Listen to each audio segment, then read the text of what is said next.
আল্লামা কাশেমি হুজুরের জানাজা সম্পন্ন। লাখো মানুষের ঢল। জাতীয় ঈদগাহ মাঠে তার জানাজা নামাজ অনুষ্ঠিত হতে না দেওয়ায় মুখ খুলেছেন তরুণ প্রজন্মের রাজনীতিবিদ ও সাবেক ডাকসু ভিপি নুরুল হক নূর। কি বললেন তিনি, কি বললেন দেশবাসী, ভিডিওটিতে জানাবো বিস্তারিত। ভিডিওটিতে আরও থাকছে ভাস্কর্য বিতর্ক ইস্যুতে এবার হেফাজতকে রাজাকারের সাথে তুলনা করায় প্রধানমন্ত্রী পুত্র সজীব ওয়াজেদকে কঠিন জবাব দিলেন মামুনুল হক এবং সময় গময় মানছে না ক্ষমতাসীন নেতারা। আলেমদের এমন শোকের সময়ও মৌলবাদের শেকড় অনেক গভীরে, মূল উৎপাটন সম্ভব নয় বলে মন্তব্য করলেন এক নেতা। বিস্তারিত জানুন এখনকার ভিডিওটিতে। হেফাজতে ইসলাম বাংলাদেশের মহাসচিব আল্লামা নূর হোসাইন কাশেমির জানাজার নামাজ সম্পন্ন হয়েছে। এতে ইমামতি করেছেন তার ছোট ছেলে মুফতি জাবের কাশেমি। 14 ডিসেম্বর সকাল 9টা 20 জাতীয় মসজিদ বায়তুল মোকাররমে জানাজার নামাজ অনুষ্ঠিত হয়।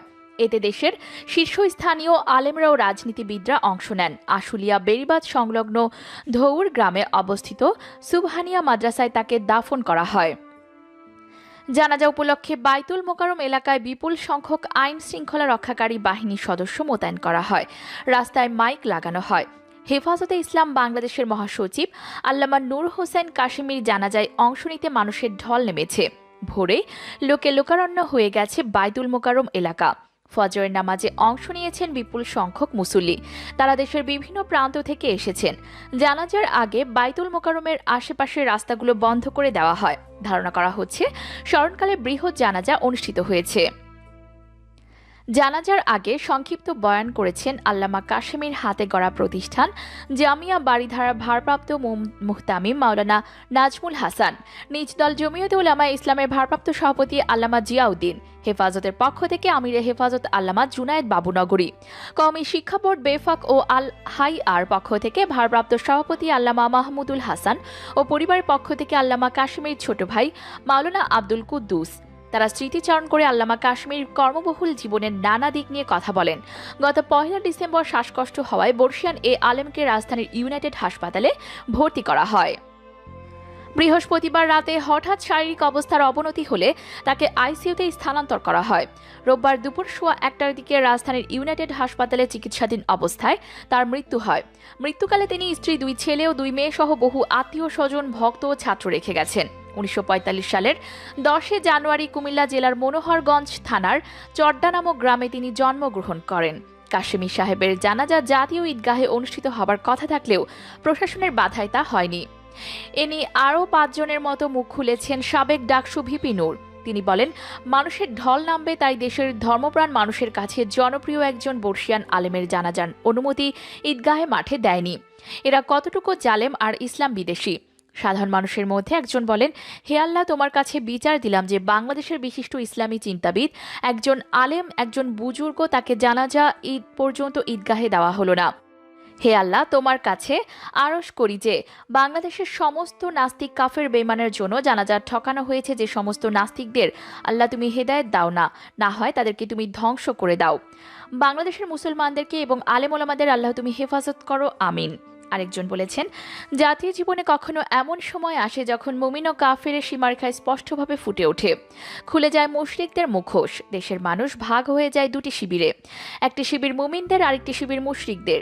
আমাদের মনে হয় আজ সে সময় এসে গেছে। ইসলাম মানে আল্লাহর শরিয়ার সামনে আত্মসমর্পণ। যে ব্যক্তি আল্লাহর শরিয়ার সামনে আত্মসমর্পণ করে সে মুসলিম। কোরআন সুন্নাহর যে কোনো অকাঠ্য বিধান সামনে আসার পর যদি কেউ সংবিধানের দোহাই দেয়, দলের দোহাই দিয়ে, রাষ্ট্রের দোহাই দিয়ে, মুক্তিযুদ্ধের চেতনার দোহাই দিয়ে তা মানতে অস্বীকার করে, কিংবা সে বিধানের বিরুদ্ধে কথা বলে, সে নিশ্চিতরূপে কাফির, কোনোভাবে মুসলিম নয়। অপরদিকে বাংলাদেশের প্রধানমন্ত্রী শেখ হাসিনার উপদেষ্টা সজীব ওয়াজেদ হেফাজত নতুন রাজাকার হয়ে দাঁড়াচ্ছে বক্তব্য দেওয়ার পর ইসলামী সংগঠন বাংলাদেশ খেলাফত মজলিস বলছে, যদি তারা ক্ষমতায় আসে তাহলে ভাস্কর্য সরিয়ে ফেলা ছাড়া উপায় থাকবে না। ডিজিটাল বাংলাদেশের এগিয়ে যাওয়ার 12 বছর শীর্ষক এক ওয়েবিনারে বক্তব্যে প্রধানমন্ত্রী শেখ হাসিনার উপদেষ্টা এবং পুত্র সজীব ওয়াজেদ হেফাজত ইসলামের সমালোচনা করেন। আওয়ামী লীগের ওয়েবসাইটে প্রকাশিত তার বক্তব্যে বলা হচ্ছে, 71-এ জামায়াত ইসলামের ভূমিকা এখন হেফাজতে ইসলাম নিচ্ছে।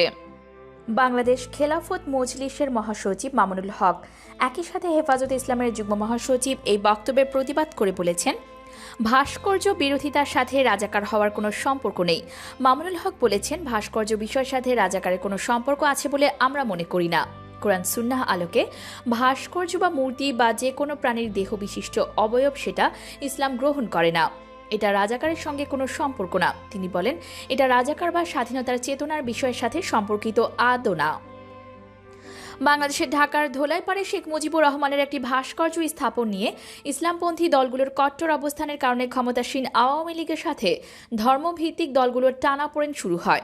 আওয়ামী লীগের নেতা মাহবুবুল আলম হানিফ বলেছেন, মুক্তিযুদ্ধের চেতনার পক্ষে থাকতে হলে বাংলাদেশের সংবিধান মানতে হবে। সংবিধানে ধর্মনিরপেক্ষতার কথা বলা আছে, আর ইসলামী দলগুলো ইসলামী অনুশাসন চাচ্ছে। মিস্টার হানিফ বলেছেন, তারা ৭১-এর রাজাকারদের মানসিকতা পোষণ করে। মুক্তিযুদ্ধের চেতনা ধারণ করতে হলে আগে আপনাকে সংবিধান মানতে হবে। মুক্তিযুদ্ধের মাধ্যমে আমরা যা অর্জন করেছিলাম, স্বাধীন রাষ্ট্র এবং সংবিধান, সেই সংবিধানে যেগুলো আছে সেগুলোই তো মানে না। এরা ৭১-এ রাজাকার ছিল, এখনো আছে। সেই মন মানসিকতা পোষণ করে বলেছিলেন মিস্টার হানিফ। এদিকে বাংলাদেশ খেলাফত মজলিসের নামে একটি ইসলামী সংগঠন বলছে, তারা ক্ষমতায় গেলে ভাস্কর্য সরিয়ে না ফেলার অবকাশ থাকবে না। সংগঠনটির মহাসচিব মামুনুল হক, যিনি একই সঙ্গে হেফাজতে ইসলামের যুগ্ম মহাসচিব, তিনি বলেছেন, তারা একটি নিবন্ধিত সংগঠন হিসেবে রাজনীতিতে আছেন। যদি ইসলামী শাসন প্রতিষ্ঠিত হয় তাহলে ইসলামী আইন অনুসারে দেশে ভাস্কর্য রাখার অবকাশ থাকবে না। তিনি বলছেন, আমি একটি নিবন্ধিত সংগঠন খেলাফত মজলিসের মহাসচিবের দায়িত্বে আছি।